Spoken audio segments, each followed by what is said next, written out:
Mi nieto me llamó tarde en la noche. Abuela, estoy en la comisaría. Mi madrastra me golpeó, pero está diciendo que yo la ataqué. Mi papá no me cree. Cuando llegué a la comisaría, el oficial se puso pálido y murmuró: «Lo siento, yo no sabía». Eran las 2:47 de la madrugada cuando mi teléfono rompió el silencio de mi casa. A esa hora, ninguna llamada trae buenas noticias. Nunca. Extendí la mano en la oscuridad, tanteando la mesita de noche hasta encontrar el celular. La pantalla iluminó mi rostro con ese brillo frío que te devuelve a la realidad de golpe. Era Mateo, mi nieto, el único que aún me llamaba abuela sin que nadie lo obligara. «¿Mateo? Mijo, ¿qué pasó?» Mi voz salió ronca del sueño, pero mi corazón ya latía como si supiera que algo andaba terriblemente mal. Lo que escuché del otro lado me heló la sangre. «Abuela», su voz temblaba, quebrada por el llanto. «Estoy en la comisaría. Vanessa». Ella me golpeó con un candelabro. Me sangra la ceja. Pero está diciendo que yo la ataqué, que yo la empujé por las escaleras. Mi papá le cree a ella, abuela, no me cree a mí». Sentí cómo el aire abandonaba mis pulmones. Me senté en la cama, descalza sobre el piso frío. Las palabras de Mateo rebotaban en mi cabeza como balas perdidas.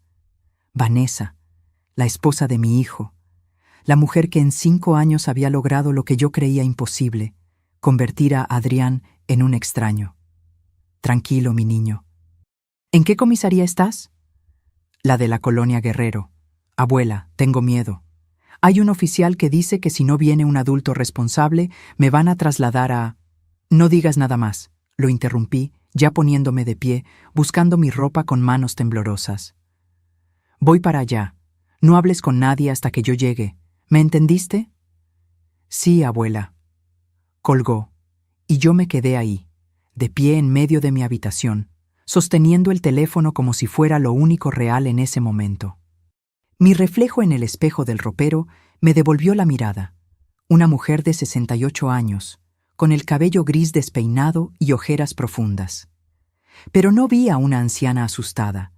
Vi a la comandante Remedios Salazar, la misma que durante 35 años había trabajado en la policía judicial, la misma que había interrogado a criminales, resuelto casos imposibles, enfrentado situaciones que harían temblar a cualquiera.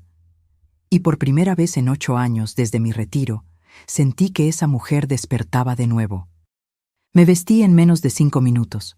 Pantalón negro, suéter gris, mis botas cómodas. Tomé mi bolsa y, casi por instinto, abrí el cajón de mi cómoda. Ahí estaba, mi credencial vencida de comandante. La guardé en el bolsillo trasero de mi pantalón. No sabía si me serviría de algo, pero algo me decía que esa noche la iba a necesitar. Cuando salí a la calle, la ciudad estaba sumida en ese silencio espeso que solo existe en la madrugada. Detuve un taxi en la avenida principal. El conductor, un señor de unos 50 años, me miró por el espejo retrovisor. «¿A dónde, señora?» «Comisaría de la Colonia Guerrero. Y apúrese, por favor. Es una emergencia». Él asintió y aceleró. Yo miraba por la ventana sin ver realmente nada. Solo pensaba en Mateo, en su voz rota, en las palabras que me había dicho. Mi papá no me cree. Adrián, mi hijo, el niño que había criado sola después de que su padre nos abandonara cuando él tenía apenas 3 años. El hombre al que le di todo: educación, valores, amor incondicional. El mismo que hacía 5 años había dejado de visitarme, que había dejado de llamarme, que me había borrado de su vida como si nunca hubiera existido. Y todo por ella, por Vanessa.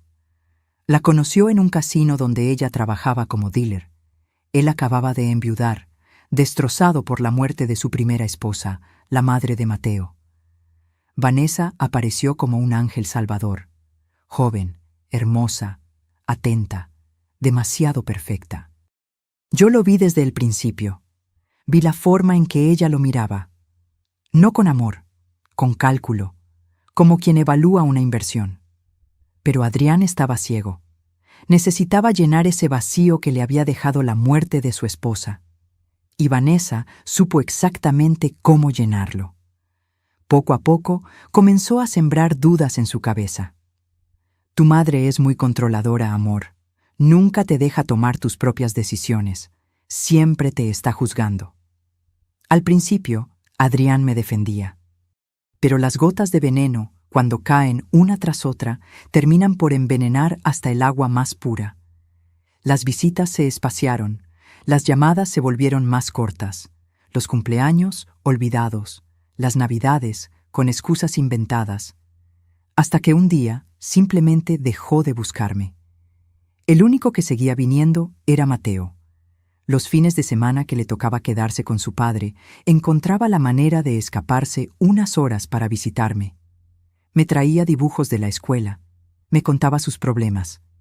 Me abrazaba como si en esos brazos encontrara el refugio que ya no tenía en su propia casa. Y yo, como la tonta que fui, pensé que eventualmente las cosas mejorarían, que Adrián reaccionaría, que el tiempo lo haría volver en sí. Qué equivocada estaba. El taxi se detuvo frente a la comisaría, un edificio gris de 2 plantas con las luces encendidas. Pagué al conductor y bajé. Mis piernas temblaban, pero no por miedo, por rabia contenida.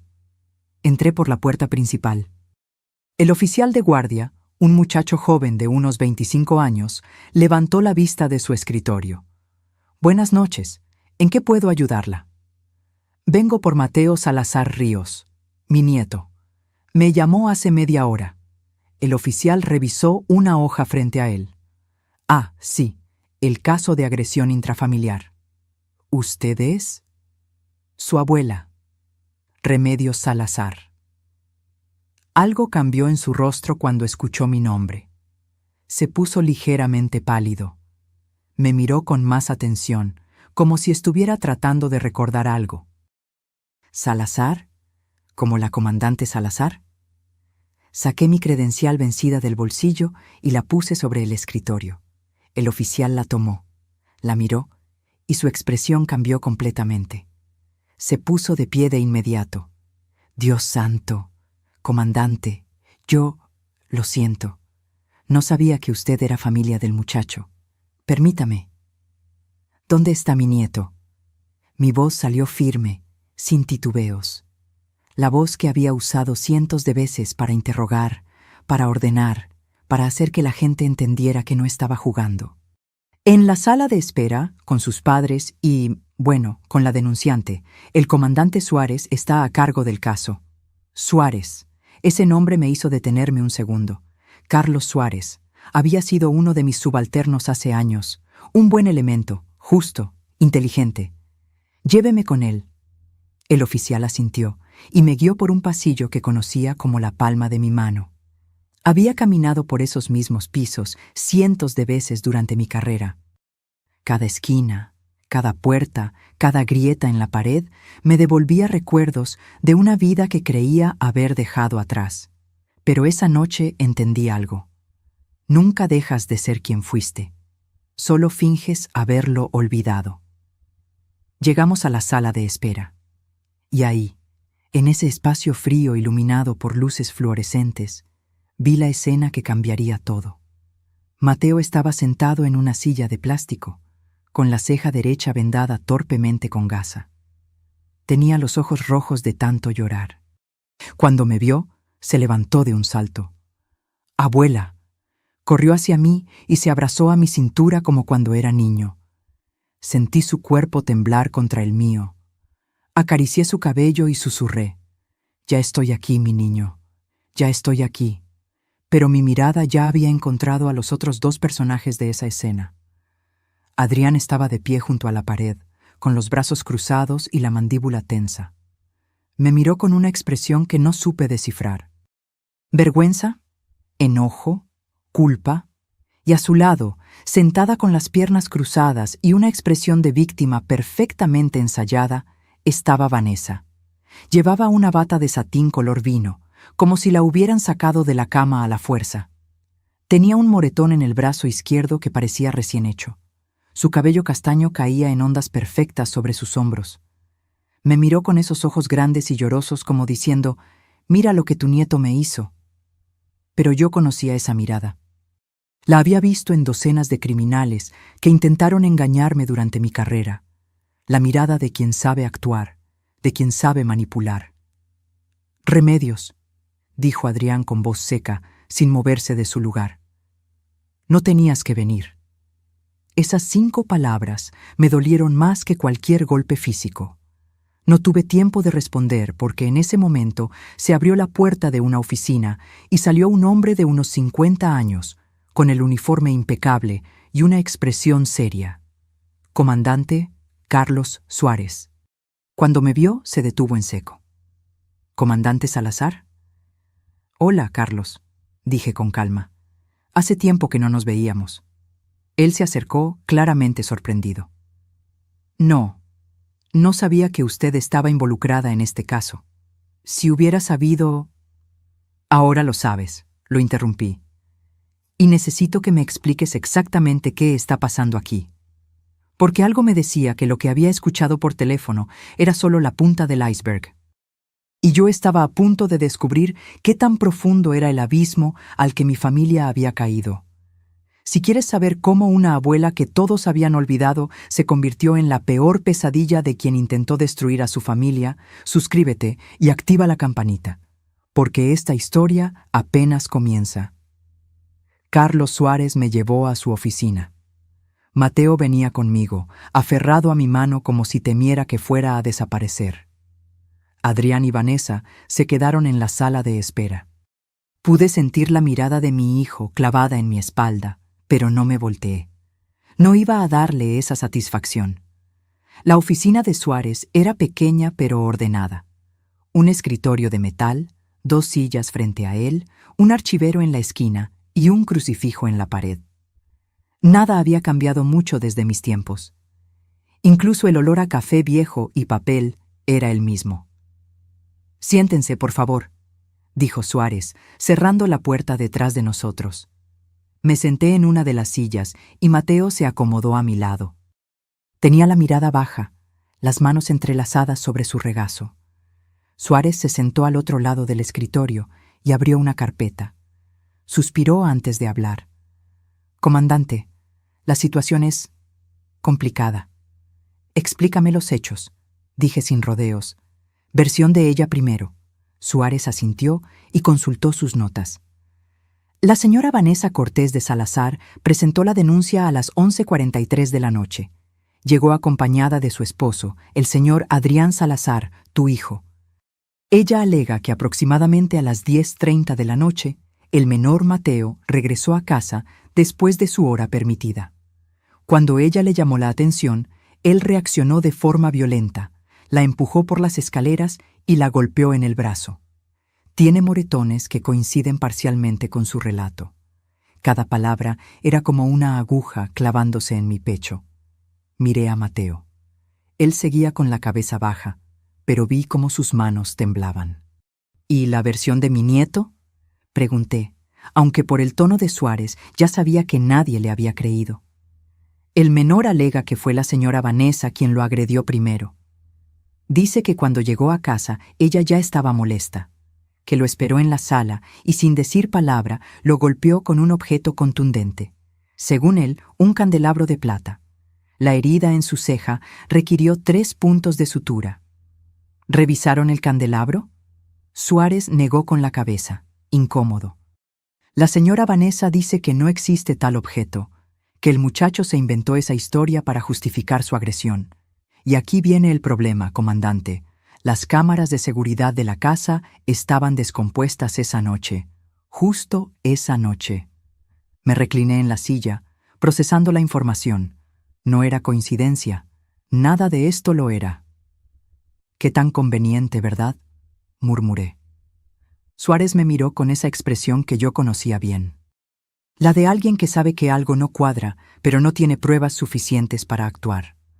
Las cámaras llevaban descompuestas 3 días, según el esposo. Iban a llamar al técnico esta semana.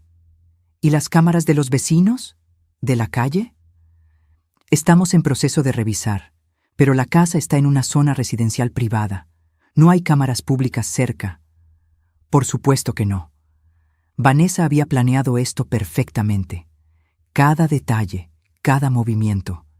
Esto no era un arranque de ira, era premeditado. Me volteé hacia Mateo. Puse mi mano sobre las suyas. «Mírame, mijo». Él levantó la vista lentamente. Sus ojos estaban llenos de miedo y vergüenza. «Cuéntame todo, desde el principio, y no me ocultes nada». Mateo tragó saliva. Miró a Suárez, luego a mí nuevamente. «Yo llegué tarde porque me quedé estudiando en casa de un compañero. Tengo examen de matemáticas el lunes. Llegué a las 10:15, no tan tarde, pero cuando abrí la puerta, Vanessa estaba ahí, en la sala, con las luces apagadas. Solo la luz de la cocina estaba encendida. Su voz empezó a quebrarse, pero continuó. Me dijo: «Llegas tarde, mocoso insolente». Yo le dije que había avisado a mi papá por mensaje. Ella se rió y me mostró el teléfono de mi papá. Lo tenía ella. Mi papá estaba dormido. Entonces me dijo: «A tu padre no le importas, a nadie le importas. Eres un estorbo en esta casa». Las lágrimas comenzaron a rodar por sus mejillas. Yo solo quería subir a mi cuarto, abuela, te lo juro. Pero ella me agarró del brazo y me jaló. Yo intenté soltarme y entonces ella tomó el candelabro de la mesa y me golpeó aquí. Señaló su ceja vendada. Sentí que todo me daba vueltas. Caí al suelo. Y mientras yo estaba ahí, sangrando, ella se hizo los moretones golpeándose contra la pared. La vi, abuela. La vi hacerlo. ¿Tu padre dónde estaba? Dormido en su cuarto. Ella le había dado un té de tila porque él dijo que estaba estresado. Cuando escuchó el ruido y bajó, ya todo estaba montado. Vanessa estaba llorando, diciendo que yo la había atacado. Mi papá ni siquiera me preguntó, solo me gritó que era un desgraciado y llamó a la policía. Cerré los ojos por un momento. Respiré profundo. La rabia que sentía era como un incendio contenido en mi pecho. ¿Y el candelabro? Ella lo escondió antes de que mi papá bajara. No sé dónde lo puso. Abrí los ojos y miré a Suárez directamente. Carlos, conociste mi trabajo durante 20 años. ¿Alguna vez me viste dejar que alguien inocente pagara por algo que no hizo? Nunca, comandante. Mi nieto dice la verdad, y voy a probarlo. Suárez se frotó el rostro con ambas manos. Remedios. Legalmente mis manos están atadas. Es la palabra de un menor contra la de 2 adultos. El padre apoya la versión de la esposa. No tengo pruebas físicas que contradigan su historia. Lo único que puedo hacer es dejarlo ir bajo tu custodia temporal mientras se investiga. Pero necesito que firmes como responsable. Hazlo. Yo me hago cargo. Suárez sacó unos papeles y comenzó a llenarlos. Mientras tanto, yo observaba a Mateo. Ese niño había crecido tanto en el último año. Ya tenía 16, casi un hombre. Pero en ese momento, acurrucado en esa silla con la ceja rota y los ojos hinchados, volvía a ser el niño de 7 años que lloraba en mis brazos cuando su madre murió. ¿Cuánto tiempo lleva pasando esto, Mateo?, pregunté en voz baja. Él bajó la mirada otra vez. ¿El qué, abuela? No me hagas esa pregunta. ¿Sabes a qué me refiero? Hubo un silencio largo. Podía escuchar el tic-tac del reloj en la pared. Finalmente, Mateo habló, tan bajito que apenas lo escuché. Desde hace 6 meses, comenzó con insultos. Luego empezó a romper mis cosas. Mi consola de videojuegos, mis cuadernos, un trofeo de fútbol que me diste tú. Decía que eran accidentes. Mi papá le creía. Luego comenzó a pegarme. Cachetadas, empujones. Una vez me encerró en el sótano toda la tarde porque dije que quería venir a verte. Mi corazón se partió en 1000 pedazos. ¿Por qué no me lo dijiste antes? Porque tenía miedo de que si te lo decía, mi papá se enojara más contigo. Pensé que si aguantaba un poco más, las cosas mejorarían. Pero hoy fue diferente. Vi algo en sus ojos, abuela. Me di cuenta de que ella quiere que yo desaparezca. Suárez terminó de llenar los papeles y me los pasó. Los firmé sin leer, confiando en él. Luego se puso de pie. Voy a llamar a tu hijo para que firme también la liberación del menor. Esperen aquí. Salió de la oficina. Mateo y yo nos quedamos solos. Lo abracé, esta vez con más fuerza. Sentí cómo su cuerpo se relajaba contra el mío, como si por primera vez en horas pudiera respirar tranquilo. Perdóname, mi niño. Perdóname por no haberme dado cuenta antes. No es tu culpa, abuela. Es mi papá quien no quiso ver. Tenía razón. Pero eso no hacía que doliera menos. La puerta se abrió. Entró Adrián, solo. Ni siquiera me miró. Se acercó al escritorio, tomó la pluma que Suárez le extendía y firmó los papeles con movimientos bruscos, como si cada segundo ahí dentro lo lastimara. Ya está, dijo secamente. ¿Puedo irme? Adrián, dije, poniéndome de pie. Necesitamos hablar. No tengo nada que hablar contigo, respondió sin voltear. Hiciste tu elección. Elegiste creerle a él en vez de a mi esposa. ¿Tu esposa? ¿Y tu hijo qué?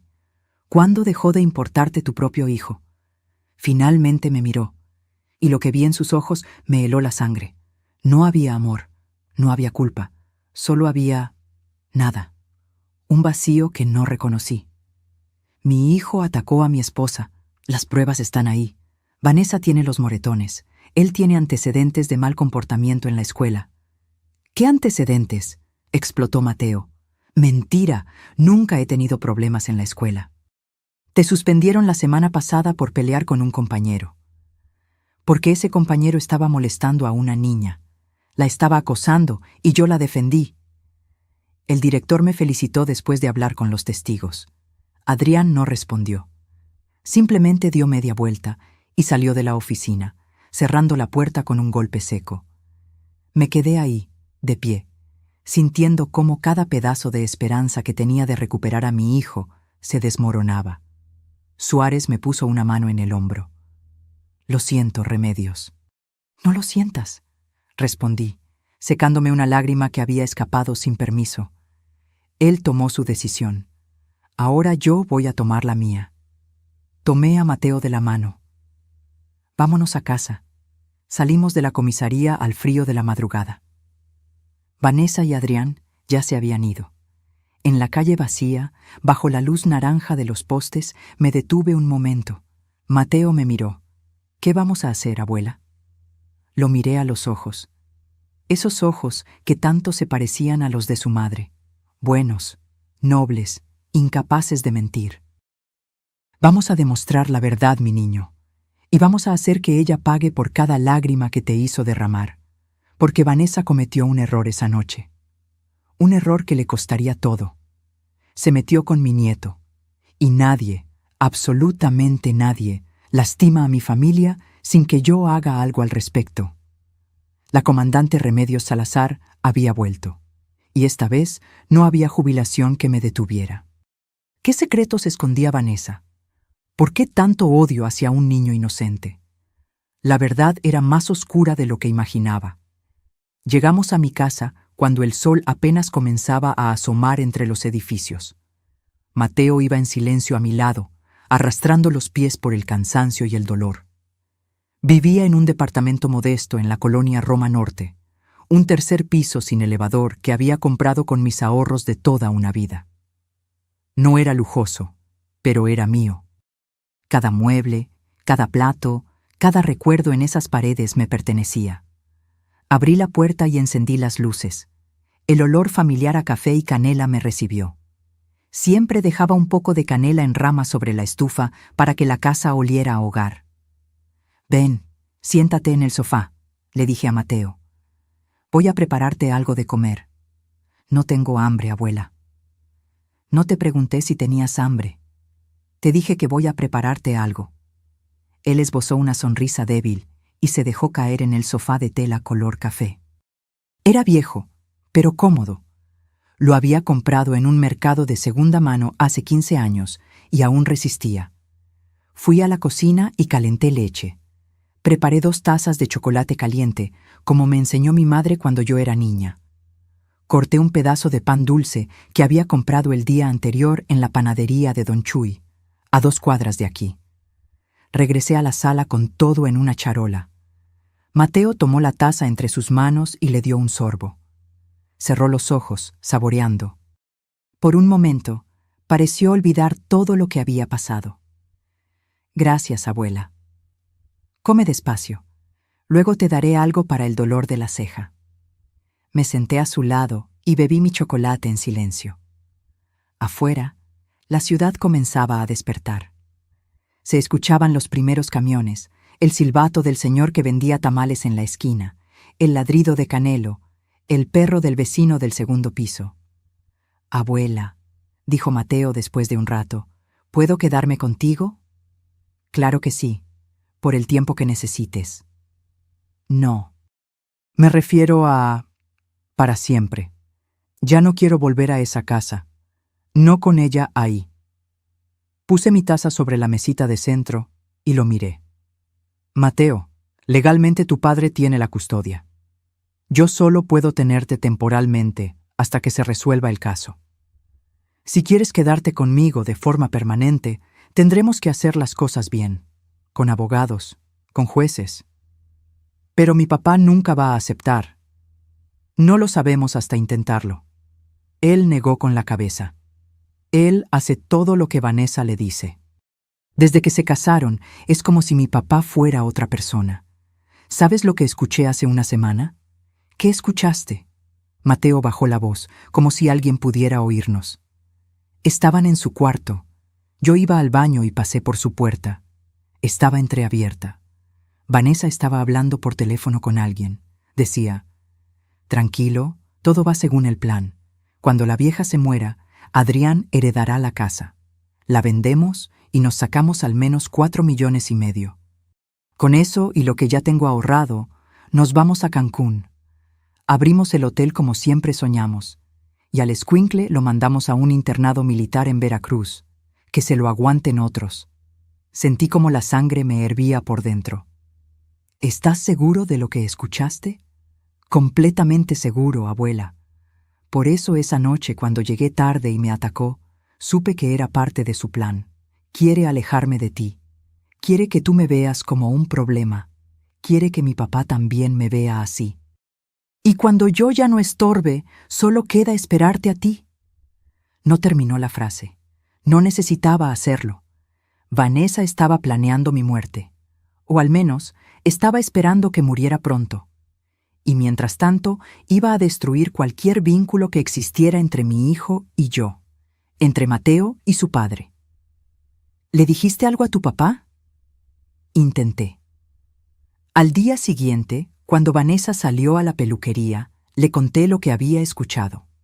¿Sabes qué me dijo?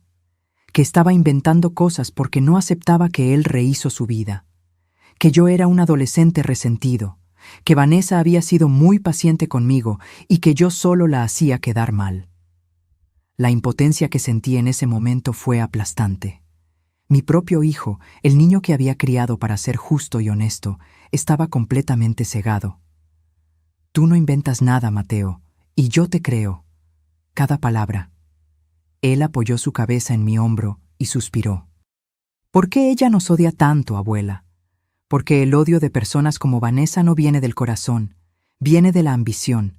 Para ella, tú y yo somos obstáculos, cosas que están entre ella y lo que quiere». ¿Y qué quiere? Dinero, poder, una vida fácil sin trabajar por ella. Me quedé pensando en silencio. Comencé a atar cabos. Cuando Adrián conoció a Vanessa, ella le dijo que venía de una familia adinerada de Monterrey, que había estudiado en escuelas privadas, que trabajaba como dealer en el casino porque le gustaba la emoción, no por necesidad. Pero nunca conocimos a su familia. Nunca vino ningún pariente a la boda. Cuando le pregunté a Adrián al respecto, me dijo que Vanessa estaba distanciada de sus padres por problemas personales. Qué conveniente. «Mateo, necesito que me hagas un favor». «Lo que sea, abuela». «Saca tu teléfono. Muéstrame las fotos de los moretones que dijiste que tenías de antes». Él sacó su celular del bolsillo, desbloqueó la pantalla y abrió su galería. Me mostró una carpeta oculta en sus archivos. Había al menos 20 fotos. Moretones en los brazos, en la espalda, en las piernas. Todos recientes, todos con fecha. ¿Por qué nunca me enseñaste esto? Porque tenía miedo de que si hacía algo, mi papá te culpara a ti. Vanessa siempre dice que tú me pones en mi contra de ellos. Envíame todas esas fotos. Ahora. Mateo obedeció. Mi teléfono comenzó a vibrar conforme llegaban las imágenes. Cada foto era una prueba. Cada marca era un grito silencioso de auxilio que nadie había escuchado. Hasta ahora. Ahora necesito que duermas un poco, le dije. Tienes la ceja inflamada y necesitas descansar. Usa mi cuarto. Yo me quedo aquí en el sofá. Pero abuela, sin peros, a dormir. Él se levantó, me dio un beso en la frente y se fue a mi habitación. Escuché cómo cerraba la puerta con suavidad. Me quedé sola en la sala, con mi celular en la mano y las fotos de mi nieto golpeado llenando la pantalla. Entonces hice algo que no había hecho en años. Abrí un cajón del mueble de la sala y saqué una libreta vieja con tapas de cuero. Era mi libreta de investigaciones, la misma que usaba cuando estaba en activo. Dentro había números de teléfono, contactos, notas de casos viejos. Busqué un nombre específico: Leticia Domínguez. Leti había sido mi compañera durante 10 años en la policía judicial. Era más joven que yo, pero igual de tenaz. Cuando yo me jubilé, ella siguió trabajando un par de años más hasta que abrió su propia agencia de investigaciones privadas. Nos habíamos visto pocas veces desde entonces, pero sabía que si alguien podía ayudarme, era ella. Marqué su número. Sonó 4 veces antes de que contestara. ¿Bueno? Su voz ronca sonaba adormilada. Leti, soy Remedios Salazar. Hubo un silencio. Luego, un suspiro. Comandante, hace siglos que no sabía de usted.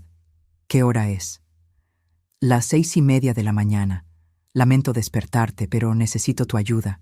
Es urgente. Dígame. Le conté todo, desde la llamada de Mateo hasta lo que había escuchado sobre los planes de Vanessa. Le hablé de las fotos, de los moretones, de la comisaría, de Adrián. Cuando terminé, Leti soltó un silbido largo. Esa mujer es una profesional, comandante. Lo que me describe no es una madrastra cruel, es una estafadora. Y de las buenas. Eso mismo pensé. Necesito investigarla. Nombre completo, fecha de nacimiento, todo lo que tenga. Vanessa Cortés. No sé su segundo apellido. Tiene 32 años, según me dijo Adrián cuando la conoció. Se casaron hace 5 años. Con eso me basta. Dame 2 días. Voy a revisar antecedentes, matrimonios previos, historial financiero. Si tiene cola que le pisen, la voy a encontrar. Gracias, Leti. No me agradezca todavía. Esto me va a costar trabajo. Y si encontramos algo gordo, vamos a necesitar más que buena voluntad para actuar. Lo sé. Pero primero necesito saber con qué estamos tratando. Colgamos. Me quedé mirando mi teléfono. Luego miré alrededor de mi pequeña sala. Los muebles viejos, las fotos en las paredes, el crucifijo sobre la entrada. Esta casa no valía 4,5 millones de pesos. Valía mucho más. Valía cada gota de sudor que había derramado trabajando dobles turnos para comprarla. Valía cada sacrificio, cada noche sin dormir, cada momento de soledad. Y Vanessa creía que podía simplemente quitármela. Creía que podía manipular a mi hijo, torturar a mi nieto y esperar mi muerte como quien espera un cheque. Me puse de pie y caminé hacia la ventana. Afuera, el cielo se teñía de naranja y rosa. Un nuevo día comenzaba, y con él, mi batalla. Porque Vanessa no sabía algo. No sabía que yo no era una viejita indefensa esperando la muerte. Era Remedios Salazar, excomandante de la Policía Judicial. Una mujer que había enfrentado a narcotraficantes, asesinos y criminales de todo tipo. Y ninguno de ellos había logrado vencerme. Vanessa acababa de declarar una guerra, y yo iba a asegurarme de que la perdiera. La investigación apenas comenzaba, y lo que descubrí sobre Vanessa me hizo darme cuenta de que mi nieto y yo no éramos sus primeras víctimas. 2 días después, Leticia apareció en mi puerta a las 9 de la mañana. Traía una carpeta gruesa bajo el brazo y una expresión que conocía muy bien, la de alguien que acaba de destapar algo podrido. «Comandante, necesita sentarse antes de que le muestre esto». Preparé café mientras Mateo estaba en la regadera. Había pasado esos 2 días conmigo, recuperándose. La hinchazón de su ceja había bajado, pero la cicatriz quedaría para siempre. Una marca permanente de la crueldad de Vanessa. Nos sentamos en la mesa del comedor. Leticia abrió la carpeta y comenzó a sacar documentos, fotografías, impresiones de pantalla. Vanessa Cortés Mendoza, comenzó. Pero ese no es su verdadero nombre. Nació como Vanessa Jiménez Ruiz, en Tampico, Tamaulipas. 34 años, no 32 como le dijo a su hijo. Primera mentira confirmada. Nunca estudió en escuelas privadas. Terminó la preparatoria en una escuela pública y no hay registro de que haya pisado ninguna universidad. Trabajó como mesera, promotora y eventualmente como dealer en varios casinos de la República. Leticia puso una foto sobre la mesa. Era Vanessa, pero más joven. Quizá de 23 o 24 años. Estaba con un hombre mayor, de unos 60 años, en lo que parecía una boda. Su primer matrimonio. Se casó a los 24 con Roberto Fierro, dueño de una cadena de ferreterías en Veracruz. Viudo, 2 hijos adultos. El matrimonio duró 2 años. Roberto murió de un infarto. Vanessa heredó una propiedad valuada en 2.800.000 pesos. Los hijos intentaron impugnar el testamento, pero no pudieron. Todo estaba legal. ¿Los hijos qué pasó con ellos? Uno vive en Estados Unidos. La otra, la hija menor, presentó una denuncia contra Vanessa por amenazas, pero la retiró una semana después. Cuando la localicé por teléfono y le pregunté al respecto, me colgó. Le volví a marcar y me dijo textualmente: «Esa mujer es peligrosa. No quiero saber nada de ella ni de su dinero maldito». Sentí un escalofrío recorrer mi espalda. Leticia puso otra foto, otra boda. Vanessa con otro hombre mayor. Segundo matrimonio. Fernando Alcántar, empresario textil en Puebla. 58 años. Viudo también. Se casaron cuando Vanessa tenía 27. El matrimonio duró apenas 1 año y medio. Fernando sufrió una caída en su casa que lo dejó en coma. Murió 3 semanas después. Vanessa vendió la casa y el negocio. Se embolsó aproximadamente 3.200.000 pesos. ¿Alguien investigó la caída? Sí, pero no encontraron nada sospechoso. Vanessa dijo que Fernando había bebido esa noche y resbaló en las escaleras. No había testigos. Las cámaras de seguridad de la casa estaban descompuestas. Alcé la mirada bruscamente.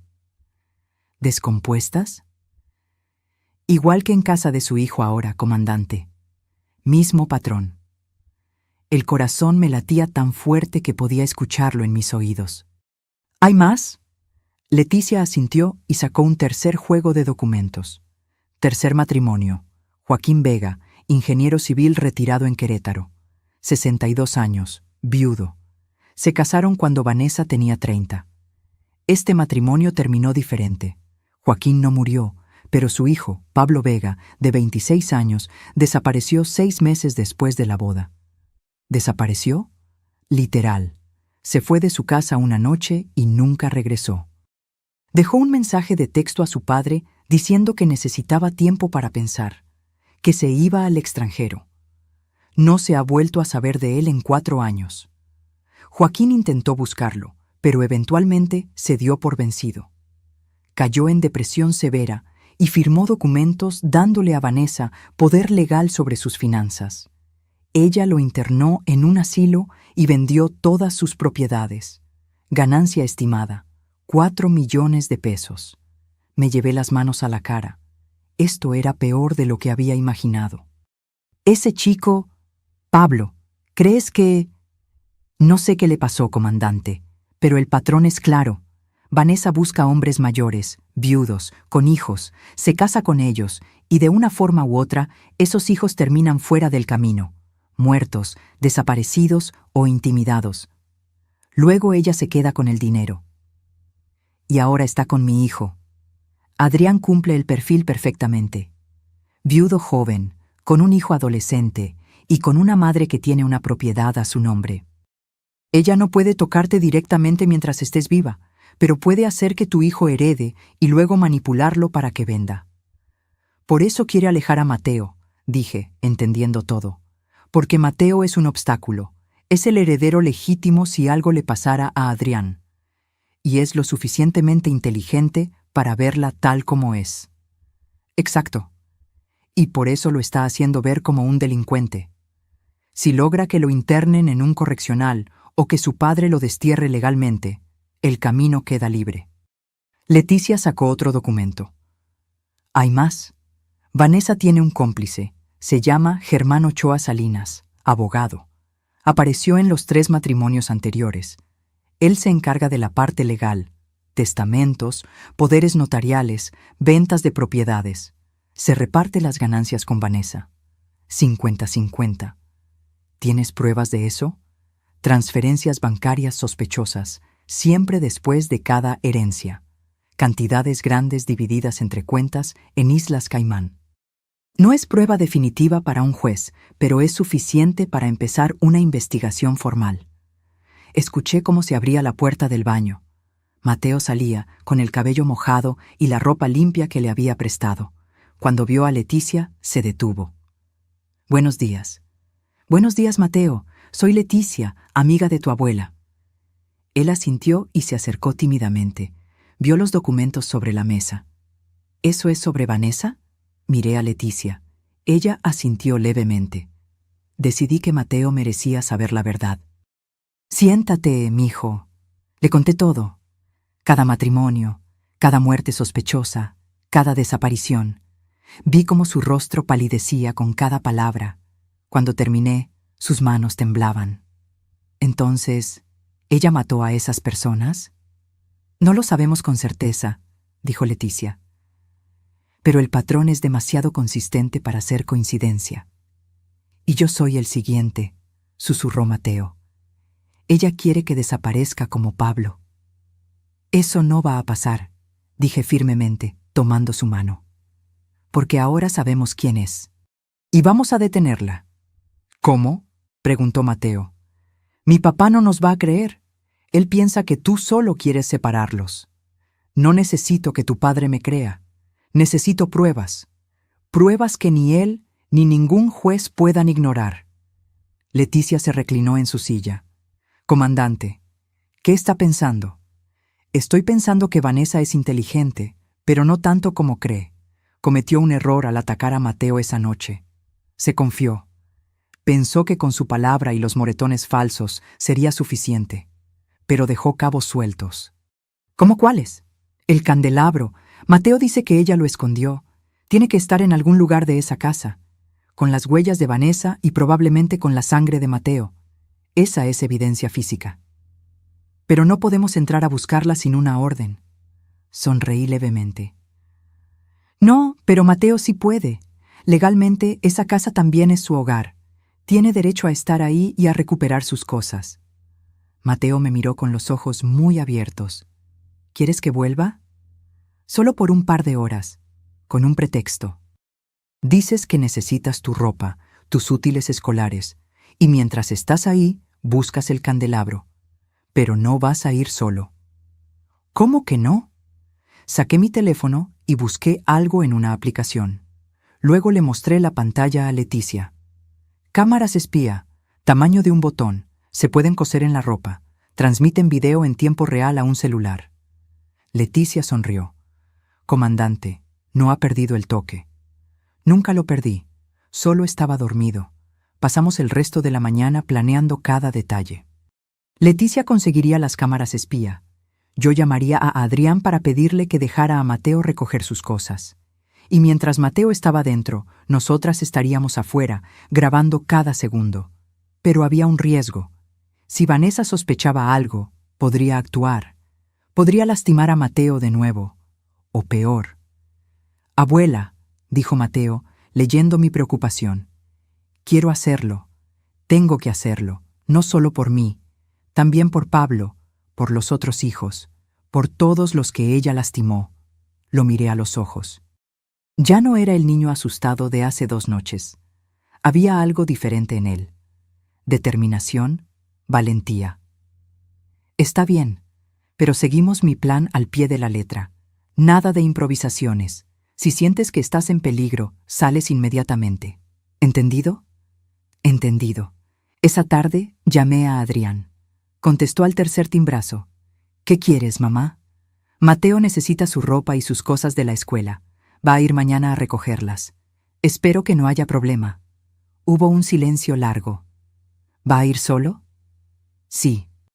Es su casa también, ¿no? O al menos eso decías antes. Está bien, pero que sea rápido. Vanessa no quiere verlo. No se preocupe, será muy rápido. Colgué antes de que pudiera responder. Leticia llegó esa noche con las cámaras. Eran tan pequeñas que parecían botones normales. Las cosimos en la camisa de Mateo, una en el pecho y otra en el hombro. Desde mi teléfono podíamos ver todo lo que las cámaras captaban. Mañana a las 3 de la tarde, dije. Vanessa estará en casa porque los martes no trabaja. Adrián estará en la oficina. Es el momento perfecto. Mateo asintió. Parecía tranquilo, pero vi cómo sus manos temblaban ligeramente mientras cenaba. Esa noche, antes de dormir, entré a su cuarto. Estaba acostado, mirando el techo. ¿No puedes dormir? Tengo miedo, abuela. Pero no de Vanessa. Tengo miedo de lo que voy a encontrar, de confirmar que mi papá está con una asesina. Me senté en la orilla de la cama y acaricié su cabello. Sea lo que sea que encontremos mañana, enfrentaremos juntos. Tú no estás solo, Mateo, y nunca lo estarás mientras yo esté viva. Te quiero, abuela. Yo también te quiero, mi niño, más de lo que las palabras pueden decir. Cerró los ojos y eventualmente se quedó dormido. Yo me quedé ahí un rato más, viéndolo respirar tranquilamente. Pensé en todos los peligros que enfrentaría al día siguiente, en todas las cosas que podían salir mal. Pero también pensé en algo más, en que Vanessa había subestimado a esta familia. Había subestimado a un niño valiente que se negaba a ser una víctima más, y había subestimado a una abuela que había cazado criminales toda su vida. Mañana la serpiente mostraría sus colmillos, pero nosotros ya teníamos el antídoto. Al día siguiente, Mateo entró a esa casa con las cámaras encendidas. Lo que grabamos esa tarde nos heló la sangre y nos dio el arma que necesitábamos para destruir a Vanessa. Eran las 2:45 de la tarde. Mateo estaba de pie frente al espejo de mi sala, revisando su camisa. Los botones con las cámaras ocultas eran invisibles a simple vista. Yo revisaba por 10ª vez que la transmisión funcionara correctamente en mi teléfono. Audio claro, video claro, dije. ¿Estás listo? Mateo respiró hondo. Listo. Leticia estaba afuera en su auto, a media cuadra de la casa de Adrián. Nosotras seríamos el respaldo. Si algo salía mal, entraríamos inmediatamente. Recuerda, le dije, poniendo mis manos en sus hombros. Entras, saludas con normalidad, vas a tu cuarto, empacas tu ropa. Mientras tanto, observas. Si ves el candelabro o cualquier otra evidencia, lo grabas. Pero no lo toques. No queremos que ella te acuse de robar nada. Entendido. ¿Y si ella se pone agresiva? Salgo inmediatamente. Le di un abrazo fuerte. Olía a jabón y a miedo, pero también a valentía. Vamos, dijo Leticia desde la puerta. Es hora. Bajamos al auto de Leticia.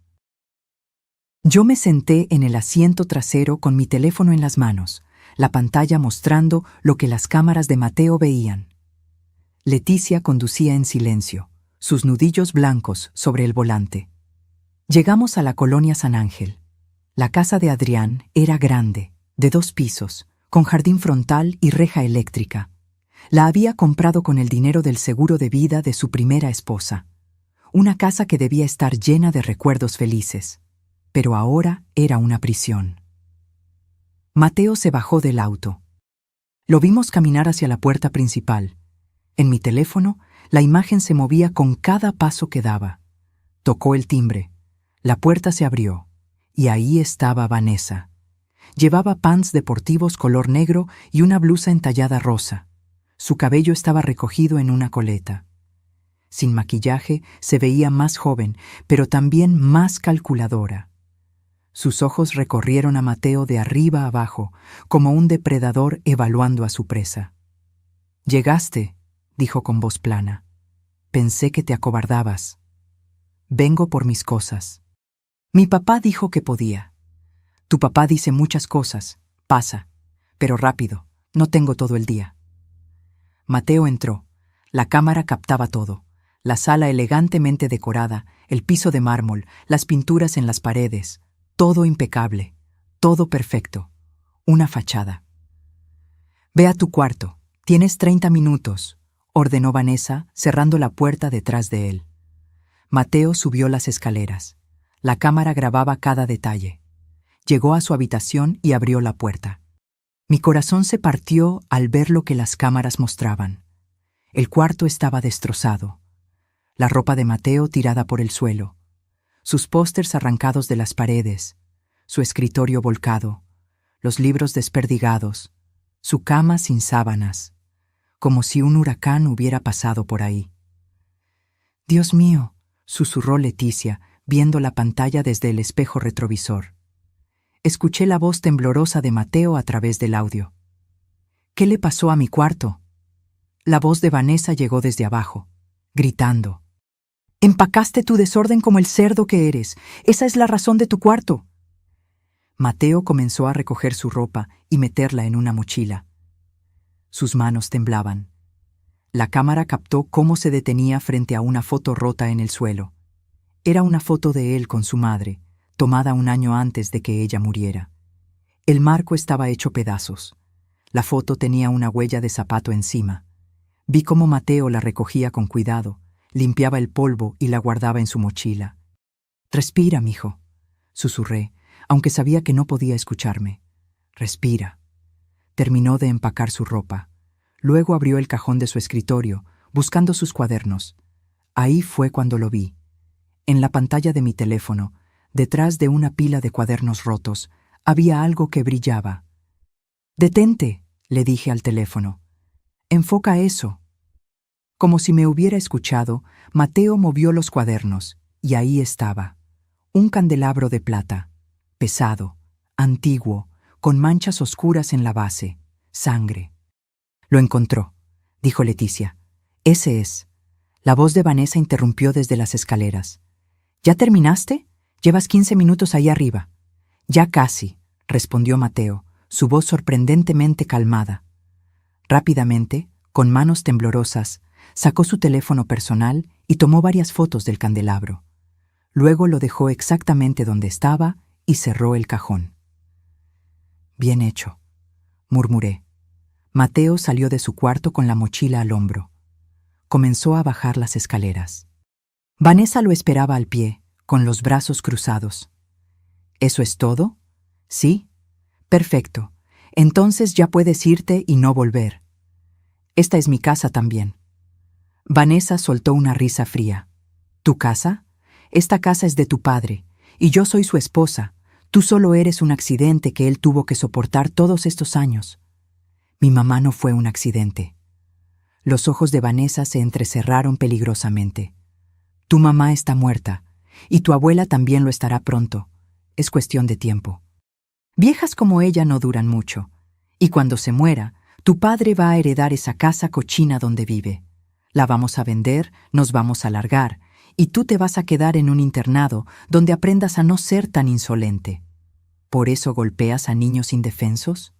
¿Porque te hace sentir poderosa?» Vanessa dio un paso hacia él. La cámara captaba perfectamente su rostro. Furia pura. «Yo no te toqué, mocoso mentiroso. Tú me atacaste. Y si vuelves a repetir esa mentira, me aseguraré de que te pudras en un reformatorio. Yo sé la verdad, y mi abuela también. Tu abuela no es nadie, Es una vieja acabada que no sabe cuándo rendirse. Pero ya aprenderá. Todos aprenden eventualmente. En ese momento, escuchamos otra voz. Una voz que hizo que mi mundo se detuviera. ¿De qué están hablando? Adrián acababa de entrar por la puerta principal. Llevaba su traje de oficina, la corbata floja. Se veía cansado, viejo. Nada como el hijo que yo recordaba. Amor, dijo Vanessa, cambiando su tono inmediatamente a uno dulce y preocupado. Llegaste temprano. Mateo ya se iba. Adrián miró a su hijo, luego a Vanessa. Algo en su expresión me dijo que había escuchado más de lo que ella creía. ¿Qué fue eso de un internado? Solo le estaba explicando que si sigue comportándose mal, tendremos que tomar medidas, respondió Vanessa rápidamente. Ella dijo que cuando la abuela se muriera, iban a vender su casa, dijo Mateo, su voz firme a pesar del miedo. Lo dijo textualmente. «Eso es mentira», exclamó Vanessa. «Adrián, amor, tu hijo está inventando cosas otra vez para ponerme mal contigo. No estoy inventando nada, y tú lo sabes». Adrián se pasó las manos por el rostro. Parecía un hombre al borde del colapso. «Mateo, vete. Ahora. Papá, necesito que me escuches. Dije que te fueras». El grito resonó en toda la casa. Mateo dio un paso atrás, dolido. Yo apreté mi teléfono tan fuerte que pensé que lo iba a romper. «Está bien», dijo Mateo en voz baja. «Me voy. Pero cuando quieras saber la verdad, sabes dónde encontrarme». Salió de la casa. La puerta se cerró detrás de él. En la pantalla, aún podíamos ver a Adrián y Vanessa en la sala. Ella se acercó a él, puso sus manos en su pecho. «Amor, estás estresado. Ese niño te está enfermando. Deberíamos...» «Necesito estar solo», la interrumpió Adrián, apartándose. Subió las escaleras sin decir nada más. Vanessa se quedó ahí, viendo su celular con una sonrisa que me heló la sangre. Marcó un número. «Germán, soy yo. Tenemos que acelerar las cosas. El mocoso está causando problemas». «Sí, lo sé. Dame una semana más y todo estará listo». «La vieja no va a saber que la golpeó». Colgó. Y en ese momento supe que no teníamos mucho tiempo. Mateo llegó al auto. Se subió en la parte trasera conmigo. Tenía los ojos llenos de lágrimas que se negaba a derramar. «Lo siento, abuela. Intenté...» «No te disculpes», dije, abrazándolo. «Lo hiciste perfecto. Conseguimos lo que necesitábamos». Leticia arrancó el auto y nos alejamos de ahí. En mi teléfono revisé las grabaciones. Teníamos todo: el candelabro, las amenazas de Vanessa, su confesión sobre vender mi casa, su llamada con Germán. Pero más importante, tenía algo que me destrozaba: la confirmación de que mi hijo estaba perdido. Esa noche, después de que Mateo se durmió, salí al balcón de mi departamento. La ciudad brillaba bajo la luz de las farolas. Hacía frío, o quizá era solo mi corazón el que se sentía congelado. Pensé en Adrián cuando era niño, en cómo corría hacia mí cada vez que llegaba del trabajo, en cómo me abrazaba y me decía: «Mamá, te extrañé todo el día», en las noches que pasé despierta cuando tenía fiebre, en las veces que lo defendí cuando otros niños se burlaban de él por no tener padre. Lo di todo por ese niño, todo. ¿Y para qué? ¿Para que una mujer llegara y me lo robara en menos de 5 años? ¿Para que me mirara como si fuera su enemiga? Las lágrimas que había contenido durante días finalmente salieron. Lloré en silencio para que Mateo no me escuchara. Lloré por el hijo que perdí, por los años que nunca recuperaría, por las palabras que nunca más escucharía de su boca. Pero también lloré de rabia, porque Vanessa no solo me había quitado a mi hijo, lo había convertido en un extraño. Lo había envenenado contra mí, contra su propio hijo, contra todo lo que alguna vez fue bueno en él. Y eso no lo podía perdonar. Sequé mis lágrimas, respiré hondo. Y en ese momento tomé una decisión. Iba a recuperar a mi hijo. No sabía cómo, no sabía cuánto tiempo tomaría, pero iba a arrancarlo de las garras de esa mujer, aunque fuera lo último que hiciera en esta vida, porque yo era Remedios Salazar, y las madres como yo no se rinden, nunca, aunque el mundo entero esté en nuestra contra. Aunque nuestros propios hijos nos hayan olvidado, no nos rendimos. Pero antes de recuperar a mi hijo, tenía que destruir a Vanessa. Y para eso necesitaba algo más que grabaciones. Necesitaba una trampa perfecta. La mañana siguiente me desperté con una claridad que no había sentido en años. No más lágrimas, no más dudas, solo un objetivo: destruir a Vanessa Cortés antes de que ella destruyera lo poco que quedaba de mi familia. Preparé café bien cargado y me senté en la mesa del comedor con mi vieja libreta de investigaciones. Leticia llegaría en 1 hora. Mateo seguía durmiendo. Necesitaba ese descanso después de lo de ayer. Comencé a escribir todo lo que sabíamos. Evidencia física. Candelabro con sangre de Mateo. En casa de Adrián no podemos tocarlo sin orden judicial. Evidencia testimonial. Grabación de Vanessa amenazando, hablando de vender mi casa, mencionando a Germán. Antecedentes: 3 matrimonios previos, 2 muertes sospechosas, 1 desaparición, millones de pesos heredados. Cómplice: Germán Ochoa Salinas, abogado. Maneja la parte legal de las estafas. Pero algo me molestaba. Todo eso era circunstancial. Un buen abogado podría desarmar nuestro caso diciendo que las grabaciones fueron sacadas de contexto, que los matrimonios anteriores no probaban nada, que éramos una abuela resentida inventando historias. Necesitaba más. Necesitaba que Vanessa se incriminara a sí misma de forma tan clara que ni el mejor abogado pudiera salvarla. Leticia llegó puntual a las 8. Traía 2 cafés extra y cara de no haber dormido bien. ¿Qué tiene en mente, comandante? Conozco esa expresión. Es la misma que ponía cuando estábamos a punto de resolver un caso difícil. Sonreí ligeramente. Vamos a tenderle una trampa a Vanessa, pero para eso necesito que ella crea que estoy vulnerable, que estoy derrotada. ¿Cómo? Voy a hacer algo que va en contra de cada instinto que tengo. Voy a darle exactamente lo que quiere. Leticia frunció el ceño. No la sigo. Saqué un sobre de mi bolsa. Dentro había documentos que había preparado la noche anterior mientras no podía dormir. Documentos de cesión voluntaria de propiedad de mi casa, a nombre de Adrián, firmados por mí. Los ojos de Leticia se abrieron como platos. Comandante, no puede hablar en serio. No son reales. Bueno, los documentos sí son reales. Pero tienen una cláusula escondida en letra pequeña que los invalida automáticamente si se demuestra coerción, amenaza o fraude. Un notario amigo me ayudó a prepararlos anoche. Parecen legítimos, pero legalmente no valen nada si hay presión de por medio.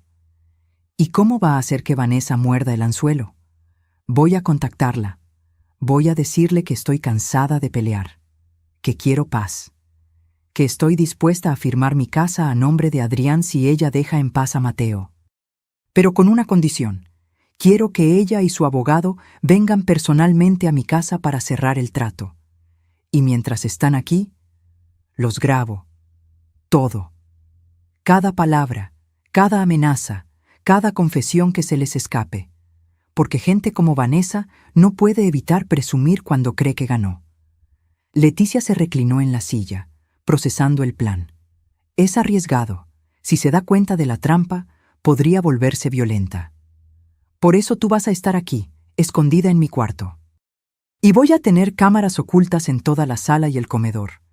Audio y video de calidad profesional. Todo legal porque es mi casa y tengo derecho a grabar lo que pasa dentro de ella. ¿Y si ella acepta los documentos y simplemente se va sin decir nada incriminatorio? No lo hará. Conozco a mujeres como ella. Cuando creen que ganaron, no pueden resistir la tentación de restregártelo en la cara. Van a querer que yo sepa que me vencieron, y en ese momento van a bajar la guardia. Mateo salió de la habitación en ese momento, despeinado y con los ojos hinchados. Al vernos, se detuvo. ¿Qué está pasando? Le expliqué el plan. Vi cómo su rostro pasaba del miedo a la preocupación, y finalmente a la determinación. ¿Y yo qué hago? Tú te quedas en casa de Leticia ese día. No quiero que estés aquí cuando vengan. Es demasiado peligroso. Pero abuela, no es negociable, Mateo. Necesito saber que estás a salvo para poder concentrarme en esto. Él no discutió más.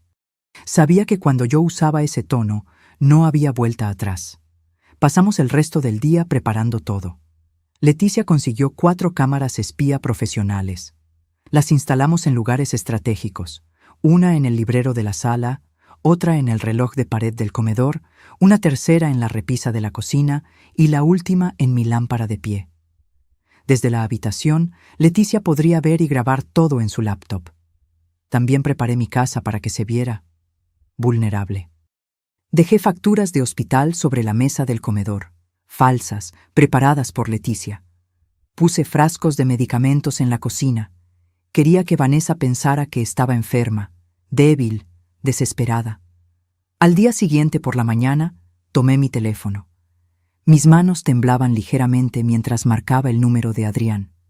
Contestó al cuarto timbrazo. ¿Qué quieres ahora, mamá? Necesito hablar con Vanessa. Es importante. Silencio. Luego, el sonido de pasos. Adrián le pasó el teléfono a su esposa. ¿Remedios? La voz de Vanessa sonaba cautelosa, casi divertida. ¡Qué sorpresa!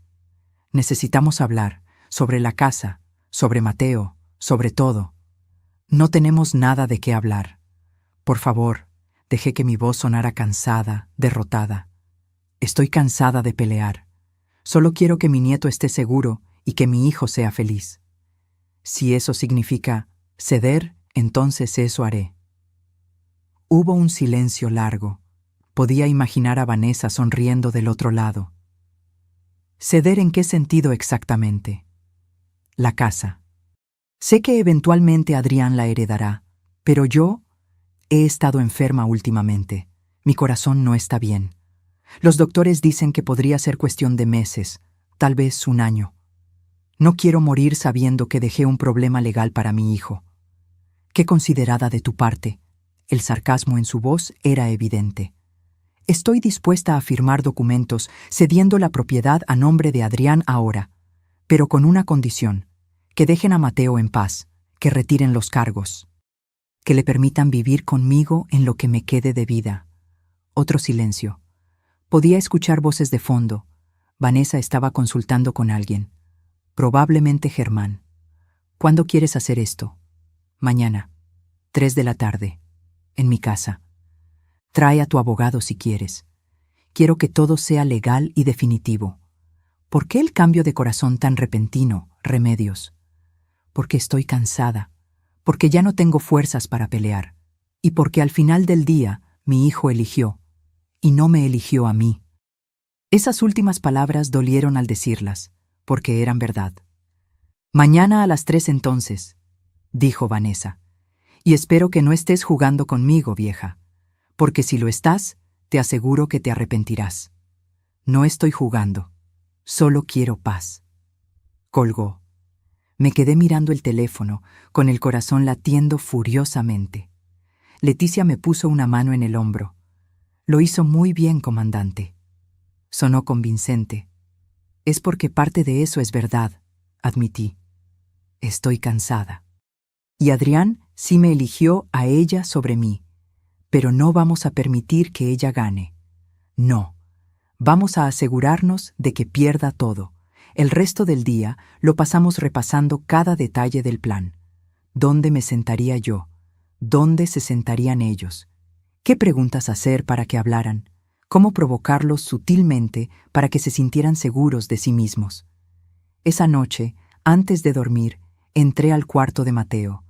Estaba acostado, mirando el techo. ¿Nerviosa, abuela? Un poco. Pero más que nerviosa, estoy enojada. Y ese enojo es lo que me va a dar fuerzas mañana. ¿Y si algo sale mal? Nada va a salir mal. Confía en mí. Se sentó en la cama y me abrazó. Siempre confío en ti, abuela. Eres la persona más fuerte que conozco. Y tú eres la razón por la que sigo peleando. Al día siguiente, Leticia vino temprano. Revisamos las cámaras por última vez. Todo funcionaba perfectamente. A la 1 de la tarde, llevamos a Mateo a casa de Leticia. Su esposo, un hombre tranquilo y confiable, se quedó con él. «No salgas de la casa por ningún motivo», le dije a Mateo, «y mantén tu teléfono encendido. Ten cuidado, abuela. Siempre la tengo». Leticia y yo regresamos a mi departamento. Ella se instaló en mi cuarto con su laptop, auriculares y una grabadora profesional. Yo me quedé en la sala, esperando. A las 2:55 sonó el timbre. Respiré hondo. Me puse de pie. Alicé mi blusa gris y mi falda oscura.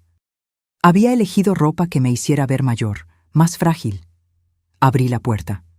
Ahí estaban. Vanessa, con un vestido de oficina color beige y tacones altos. A su lado, un hombre de unos 50 años, traje impecable, portafolio en mano. Germán Ochoa, sin duda. Y detrás de ellos, con expresión incómoda, estaba Adrián. «Pasen», dije con voz suave. Los estaba esperando. Vanessa entró primero, mirando mi casa con desprecio apenas disimulado. Germán la siguió, evaluando todo con ojos de abogado. Adrián entró al último, sin mirarme a los ojos. «Siéntense, por favor», señalé el sofá y las sillas del comedor. Vanessa se sentó en el sillón principal como si fuera la dueña del lugar. Germán a su lado. Adrián en una silla apartada, como queriendo desaparecer. Yo me senté frente a ellos, y en ese momento, con las cámaras grabando cada segundo, comenzó el juego final. «Gracias por venir», dije. «Sé que esto no es fácil para ninguno de nosotros». Vanessa sonrió. Esa sonrisa de depredador que había visto tantas veces en criminales que creían haber ganado. «Ah, Remedios. Siempre supe que eventualmente entrarías en razón». Y así comenzó. La trampa estaba tendida. El veneno estaba servido. Ahora solo faltaba ver si la serpiente era lo suficientemente arrogante para beberlo. Lo que Vanessa y su cómplice dijeron esa tarde, creyendo que habían ganado, selló su destino. Cada palabra fue una confesión. Cada sonrisa, una evidencia más de su culpa. Germán Ochoa abrió su portafolio y sacó una carpeta con documentos. Los colocó sobre la mesa de centro con movimientos precisos, calculados. Era un hombre de gestos medidos, con el cabello peinado hacia atrás y unas gafas de armazón dorado que probablemente costaban más que mi renta de 3 meses. «Señora Salazar», comenzó con voz profesional, «entiendo que desea transferir la propiedad ubicada en Roma Norte 247, departamento 302, a nombre de su hijo Adrián Salazar Ríos. ¿Es correcto?» «Así es», respondí, manteniendo mi voz cansada, resignada. «Excelente. He preparado los documentos necesarios. Solo necesito que los revise y firme aquí, aquí y aquí». Señaló varias líneas con su pluma de lujo. Tomé los papeles. Hice como que los leía cuidadosamente. En realidad, estaba observando las reacciones de todos. Adrián miraba al suelo, incómodo. Vanessa no podía ocultar el brillo de triunfo en sus ojos. Germán mantenía su máscara profesional, pero vi cómo intercambiaba una mirada rápida con Vanessa. «Estos documentos», dije lentamente, «indican que cedo la propiedad de forma voluntaria, sin recibir nada a cambio. ¿Es correcto?» «Correcto», respondió Germán. «Es una donación en vida a su heredero directo. Perfectamente legal». «¿Y qué pasa con Mateo?», pregunté. «Ustedes retiran los cargos, ¿verdad?» Ese era el trato. Vanessa se inclinó hacia adelante, cruzando las piernas. «Querida Remedios, seamos realistas. Tu nieto atacó a una mujer adulta. Eso es un delito grave. No puedo simplemente olvidarlo. Pero dijiste...» «Yo no dije nada», me interrumpió con una sonrisa fría. «Tú dijiste que querías ceder la casa. Yo simplemente acepté venir a presenciar ese acto de generosidad materna». El veneno en sus palabras era evidente. Miré a Adrián. «¿Tú también piensas eso? ¿Crees que tu hijo merece estar en un reformatorio?» Adrián finalmente levantó la vista. Había algo en sus ojos. ¿Vergüenza? ¿Culpa? Pero no dijo nada. Simplemente volvió a bajar la mirada. Adrián ha aprendido a confiar en mí, dijo Vanessa, poniendo su mano sobre el brazo de mi hijo con gesto posesivo. Sabe que yo solo busco lo mejor para nuestra familia. Y francamente, Mateo ha sido un problema desde que llegué a sus vidas. ¿Un problema? Repetí. Es un niño. Es un manipulador, escupió Vanessa, como tú, intentando separarnos con mentiras y dramatismos. Germán carraspeó incómodo, como si Vanessa estuviera diciendo más de lo que debía, pero ella no se detuvo. ¿Sabes cuántas veces ese mocoso ha intentado convencer a Adrián de que yo soy una mala persona? ¿Cuántas mentiras ha inventado sobre mí? Tal vez no eran mentiras, dije suavemente. Los ojos de Vanessa se entrecerraron. ¿Qué insinúas? Nada, solo que un niño generalmente dice la verdad cuando está asustado. Vanessa soltó una risa seca. ¡Ay, remedios! Siempre tan dramática. Igual que tu nieto. Supongo que es de familia. Pero ya no importa, ¿verdad? Porque tú vas a firmar esos papeles, te vas a quedar en este departamento hasta que la naturaleza siga su curso, y Mateo aprenderá su lección en un lugar donde enseñan disciplina de verdad. Vanessa, dijo Germán en voz baja, como advirtiéndola. Pero ella estaba en racha. Podía ver cómo el poder se le había subido a la cabeza. ¿Qué? Le respondió a Germán. Es la verdad. Esta vieja está acabada. Mírala. Enferma, sola, derrotada. Debió aceptar esto desde el principio. Me hubiera ahorrado tanto trabajo. ¿Trabajo? Pregunté, haciéndome la ingenua. Sí, trabajo, respondió Vanessa, reclinándose en el sillón como una reina en su trono. ¿Tienes idea de cuánto esfuerzo me costó hacer que Adrián te olvidara?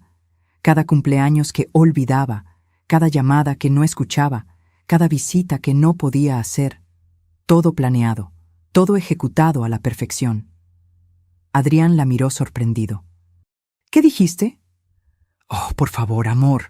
Vanessa le lanzó una mirada. No te hagas el sorprendido. Sabías perfectamente que yo manejaba tu agenda, que yo decidía con quién pasabas tiempo y con